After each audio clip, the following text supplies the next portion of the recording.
प्रज्वलन हेतु मैं निवेदन करना चाहती हूँ आदरणीय माननीय मुख्यमंत्री महोदय, माननीय वित्त मंत्री महोदय और मंचासीन समस्त अतिथिगणों से कि दीप प्रज्वलित कर एक नई रोशनी हमारी कोशिशों को, एक नई रोशनी हमारे प्रयासों को मिले, एक नई रोशनी आपके मार्गदर्शन में आलोकित होती रहे, ताकि हमेशा चमकता और दमकता रहे झारखंड।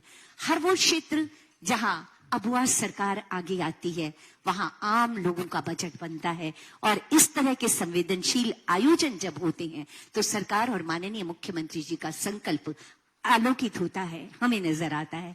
इसी कामना के साथ ये दीप प्रज्वलन माननीय मुख्यमंत्री जी, माननीय मंत्री महोदय और समस्त अतिथिगणों के करकमलों के द्वारा, ये माननीय मुख्यमंत्री जी के संकल्पों की रोशनी है जो हमेशा कहती है कि जब जब आगे बढ़ना होगा, राह में बाधाओं का पुल होगा, हो सकता है गहरी गहरी रात, आओ दीप जलाएं फिर हम चलें साथ साथ। माननीय मुख्यमंत्री जी हमेशा न सिर्फ झारखंड के लोगों को बल्कि हर उस बाहर के लोगों का भी स्वागत करते हैं जिनके विचार झारखंड के विकास को आलोकित करें।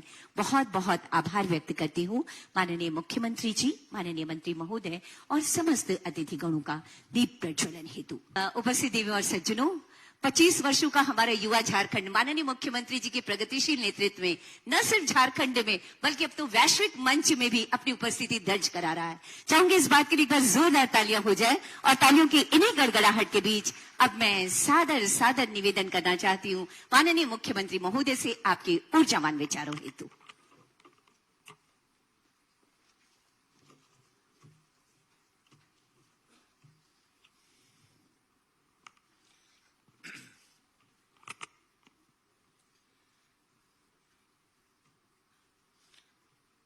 थोड़ा माफी चाहूंगा आज कि मुझे थोड़ा सा किसी कार्यक्रम में जाना है बाहर, इसलिए थोड़ा मैं आप लोगों को ये मंच आप लोगों के जिम्मे छोड़ूंगा। आज झारखंड के अबुआ दिसोम बजट 2026 के इस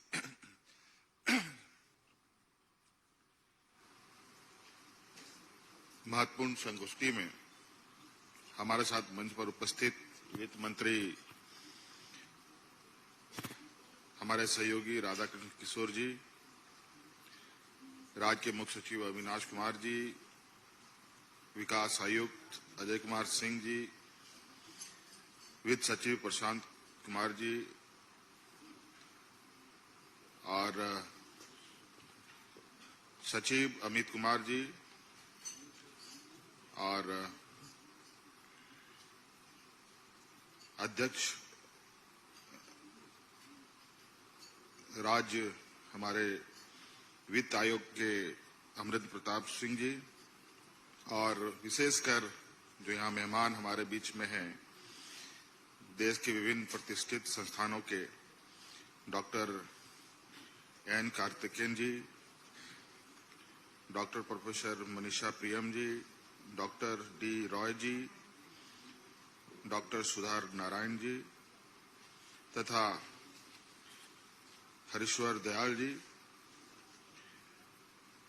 और यहाँ उपस्थित सभी विभाग के सचिव और सभी प्रबुद्ध नागरिकगण, आप सबका मैं हार्दिक अभिनंदन करता हूँ, स्वागत करता हूँ और अपनी ओर से जोहार करता हूँ।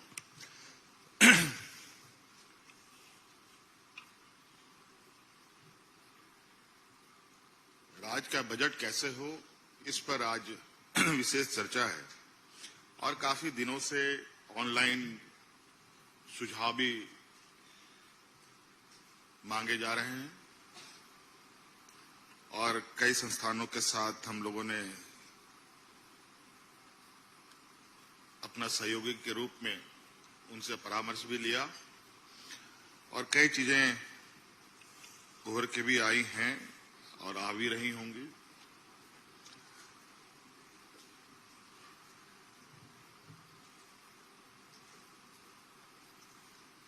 झारखंड प्रदेश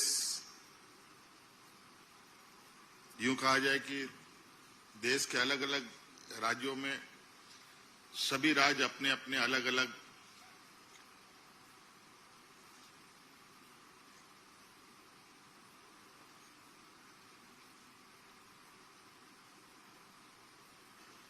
जाए कि अलग अर्थव्यवस्था, अलग कार्यशैली, अलग अलग व्यवस्थाओं के साथ चलती है। हर राज्य के अपने अपने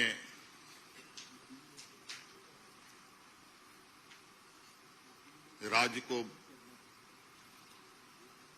एक विकास के रास्ते पे ले जाने के अपने तरीके होते हैं। झारखंड प्रदेश कहा जाए कि देश के अत्यंत पिछड़े राज्यों में से एक है और छोटा राज्य भी है, लेकिन यहां पर कई बड़े आर्थिक गतिविधियां इस राज्य में होती हैं। माइंस मिनरल्स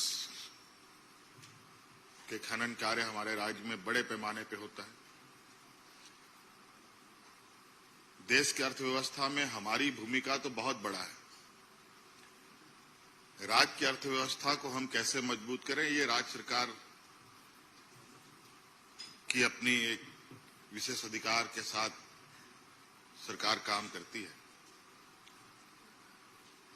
और निरंतर हम लोगों ने एक बेहतर प्रबंधन के साथ और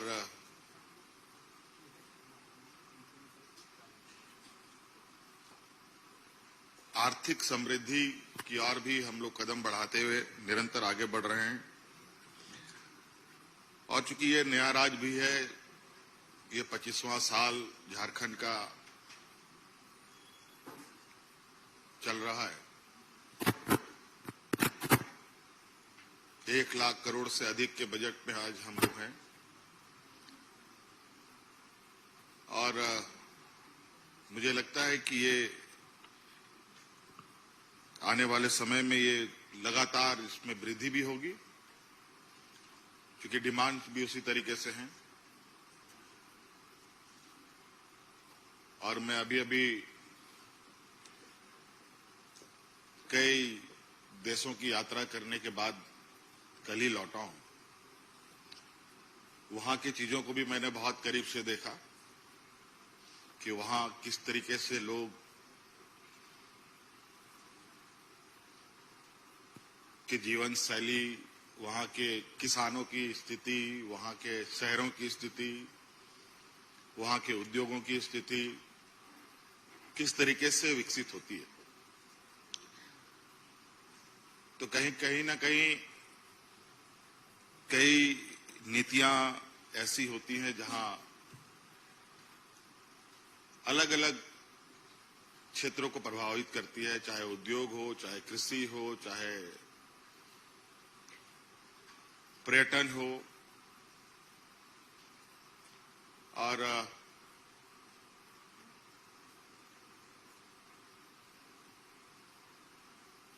कई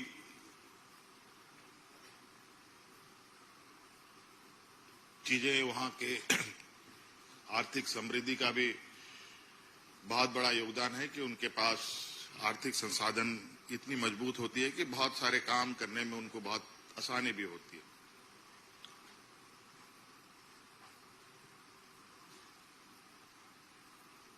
हम लोगों ने भी विगत दिनों कुछ टारगेट के साथ काम करना प्रारंभ किया है। जैसे टूरिज्म पर थोड़ा फोकस है, एग्रीकल्चर पर हमारा फोकस है, स्पोर्ट्स पर फोकस है, एजुकेशन पर फोकस है, आधारभूत संरचनाओं पर भी फोकस है। और चूंकि हर काम को करने में जो भी बाधाएं आती है, वो सबसे पहले आती है पैसों का। पैसे कहां से आएंगे? शहरीकरण बढ़ रहा है हमारे राज्यों में, पूरे देश में। शहरों को अपने पैरों पर भी खड़ा कैसे करना है, इस पर भी विशेष हमें ध्यान देने की आवश्यकता है।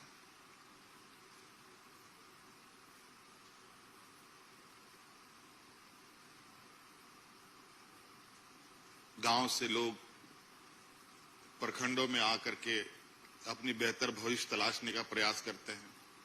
प्रखंड के लोग डिस्ट्रिक्ट में आकर के अपने बेहतर भविष्य की तलाश करने का प्रयास करते हैं। डिस्ट्रिक्ट के लोग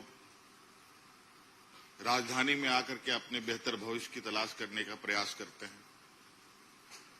तो इस तरीके से एक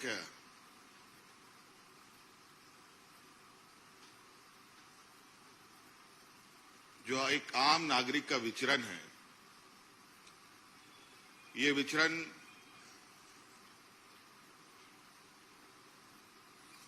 अनवरत ये एक साइकिल है जो चलेगा।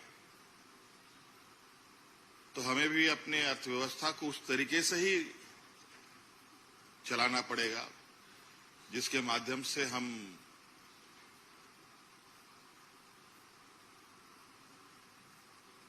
गांव से शहर की चीजों को परस्पर कनेक्ट कर सके। हमारा ये बिल्कुल स्पष्ट थोड़ा सा चीजों पर हमारे राज्य की जो यहाँ की भावनाएं, यहाँ की जो संस्कृति है, यहाँ के जो लोगों का रहन सहन, लोगों का तरीके हैं, उनके अनुरूप उनको हम कैसे सहायता हम लोग कर पाए।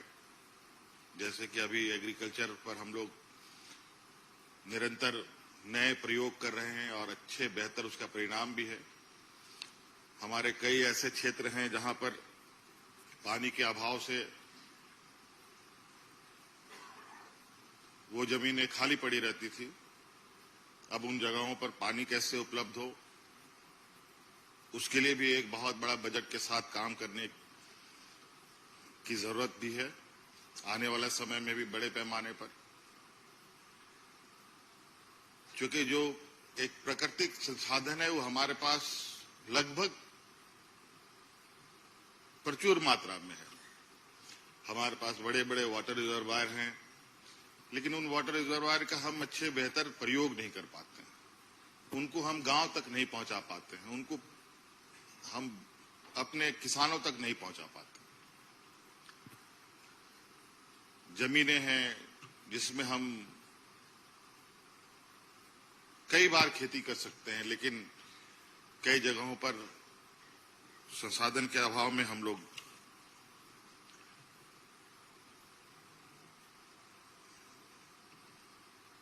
उसमें भी कहीं थोड़ा पीछे हो जाते हैं। अब चूंकि नया जनरेशन भी आ रहा है, नए जनरेशन की एक डिमांड अलग है।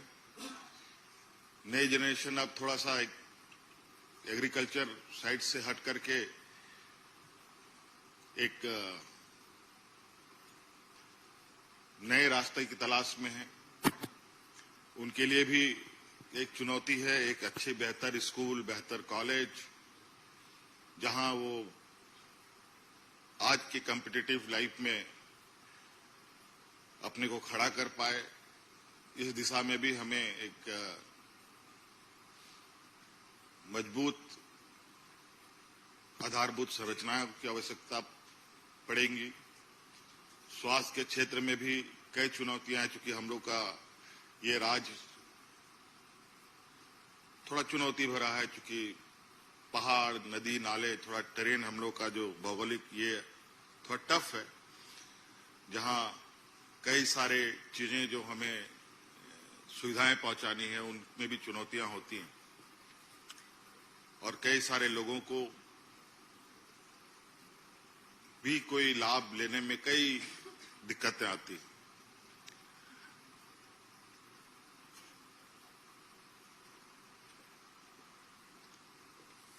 मुझे लगता है कि आज ये समय है,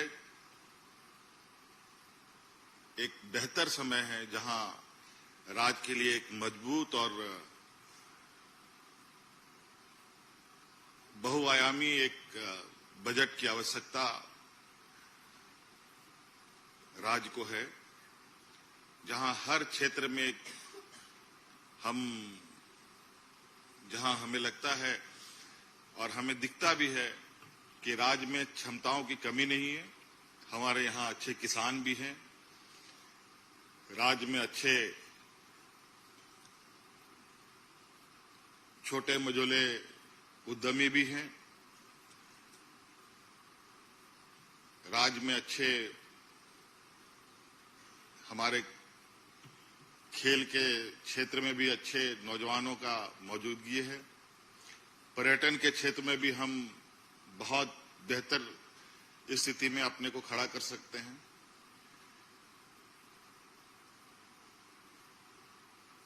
और जो यहाँ का मुख्य रूप से एक आदिवासी ट्राइबल डोमिनेटेड स्टेट होने की वजह से ग्रामीण परिवेश थोड़ा सा एक परंपरागत व्यवस्थाओं के साथ चली आ रही है।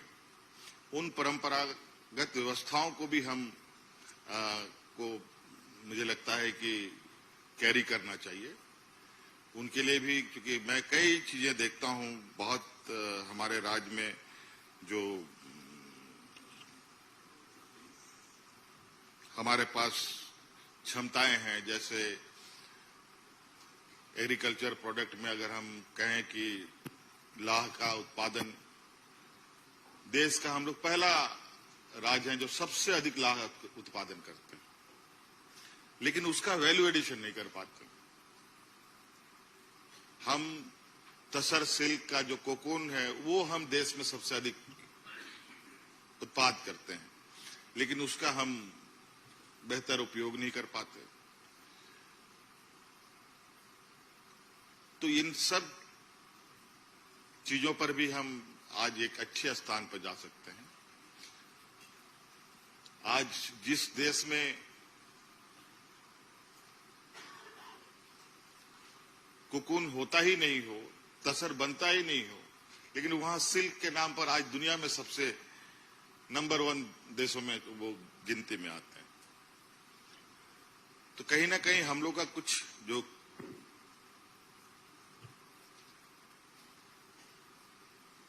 कड़ियां हैं अलग अलग, वो कड़ियां बीच में हमारा जो ब्रेक रहता है उन सब का उनको भी भरने की आवश्यकता है। क्योंकि आज कई जगहों से हम बात करते हुए इस बात को आ रहे हैं, या हम लोग चर्चाओं में भी हैं कि अपनी राज्य के इकोसिस्टम को, जो आर्थिक संसाधन और लोगों के रोजगार और यहाँ के समृद्धि के लिए क्या क्या किया जा सकता है,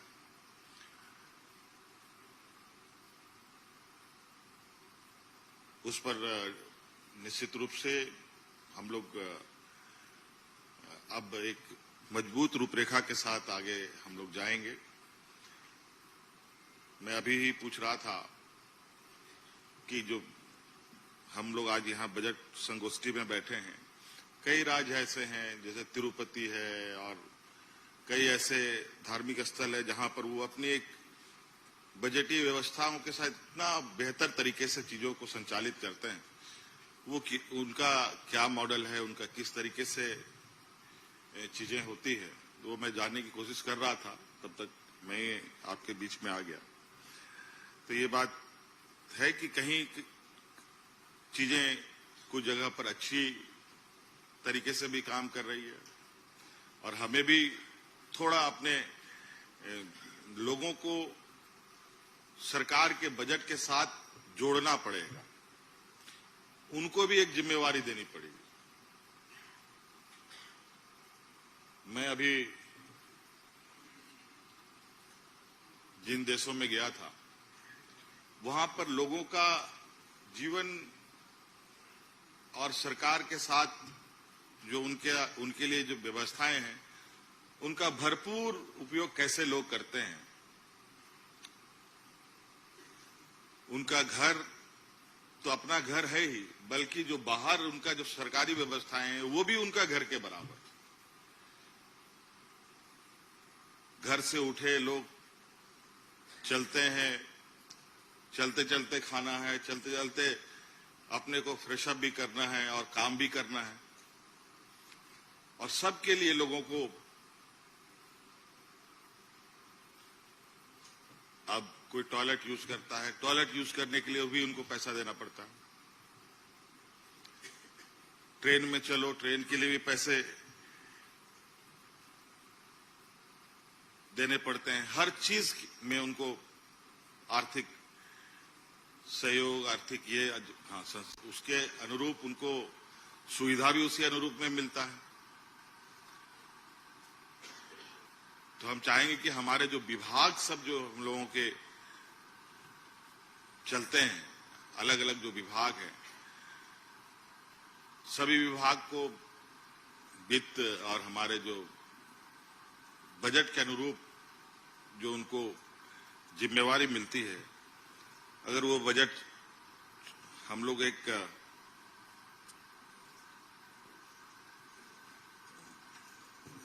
बेहतर और आम लोगों के सपोर्ट में ज्यादा से ज्यादा हम लोग डाल पाए, वो हम लोग के लिए बहुत अच्छा होगा। और एक जो हमारा बजट है, निश्चित रूप से सभी लोगों की आशाएं और उम्मीदें बड़ी होती हैं। हाँ, ये बात जरूर है कि अभी हम लोग कई चीजों में थोड़ा इसलिए है कि नया राज्य बना है, हमारे पास वर्कफोर्स भी बहुत उतना नहीं हम डेवलप कर पाए हैं जहां हम अपना हैंड्स को खड़ा कर पाए। वो भी धीरे धीरे हम लोग, अगर हम देखेंगे कि हमारे वित्त विभाग जो संसाधन एकत्रित करने वाला विभाग है, उनमें भी कई पदाधिकारियों की कमी है। उन सबको भी हमें जल्द से जल्द हम लोग उसको भरने का काम करें, ताकि हम लोग के सभी कोने से हमें सहायता और सहयोग मिल सके। आज जो हमारे बीच आए सभी संस्थानों के विशेषज्ञ और जो जितने भी सलाह आई हैं, जितने भी सुझाव आए हैं, मुझे उम्मीद है कि इस बार का बजट, हर बार तो प्रयास हम लोगों ने किया है, लेकिन इस बार एक मजबूत बजट के साथ हम लोग 2026 के साल को आगे बढ़ाएंगे, ताकि यहाँ के हर वर्ग, हर विषय को हम मजबूती से हम लोग उस पर काम कर सके। आप सब लोगों को बहुत बहुत शुक्रिया, धन्यवाद, जोहार।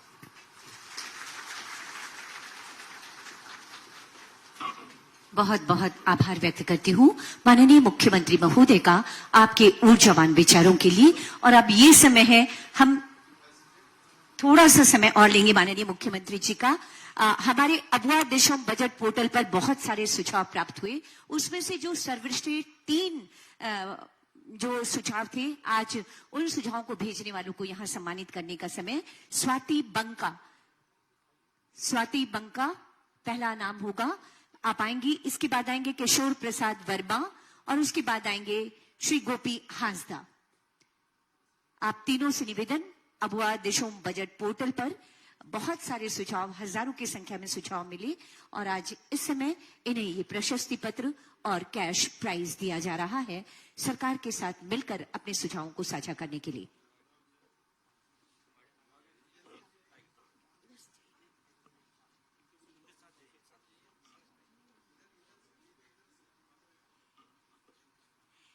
तालियां होती रहनी चाहिए। आप हैं स्वाति बंका, आपके सुझावों के लिए हम आभार व्यक्त करते हैं कि बजट, अबुआ बजट कैसा हो, इस पर आपने महत्वपूर्ण विचार दिए हैं। किशोर प्रसाद वर्मा, अगला आमंत्रण होगा। किशोर प्रसाद वर्मा, युवा झारखंड का युवा आज इतना संवेदनशील हो गया है माननीय मुख्यमंत्री जी के नेतृत्व में कि वो बजट के लिए भी डिस्कस करने लगा, ये हमारे लिए बड़ी बात है। गोपी हांसदा जी, आप आगे आएंगे।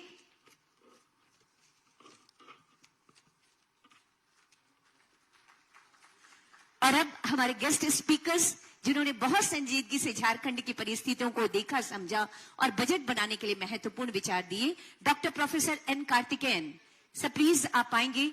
ये सम्मान महोदय आपका माननीय मुख्यमंत्री महोदय के कर कमलों के द्वारा झारखंड की धरती पर झारखंड का अबुआ बजट कैसा हो, इसमें आपके महत्वपूर्ण विचार हमने सुने भी हैं सर। बहुत बहुत आभार आपका, ये सम्मान आपका। इस समय तालियां अनुगुंजित होती रहनी चाहिए आप सबकी तरफ से। डॉक्टर प्रोफेसर मनीषा प्रियम, अगला निवेदन करती हूं अगला आमंत्रण होगा डॉक्टर प्रोफेसर मनीषा प्रियम। इसके बाद आएंगे डॉक्टर देव अर्पिता रॉय। डॉक्टर मनीषा प्रियम, शिक्षा से संबंधित बहुत सारी बातें आपने अपने वक्तव्य में बताई कि शिक्षा हो और महिला शिक्षा हो, हायर एजुकेशन हो तो झारखंड तरक्की करेगा। डॉक्टर देव अर्पिता रॉय, आप आएंगी।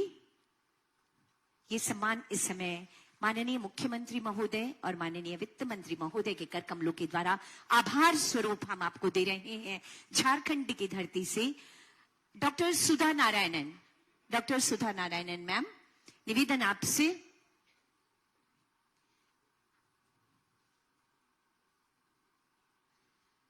अगला आमंत्रण doctor AP Singh, chairman fifth finance commission Jharkhand. निवेदन सर आप आए। एक महती जवाबदेही आपके कांधों पर और अच्छा बजट, अगुआ सरकार का बजट और आम लोगों का बजट, विकास की एक नई कहानी लिखे, ये एक कामना है। बहुत बहुत आभार व्यक्त करती हूं माननीय मुख्यमंत्री महोदय का। अपने बहुत व्यस्त समय से भी आपने जो समय निकाला इस बजट पूर्व संगोष्ठी के लिए, बहुत आभार आपकी उपस्थिति और आपके विचारों के लिए।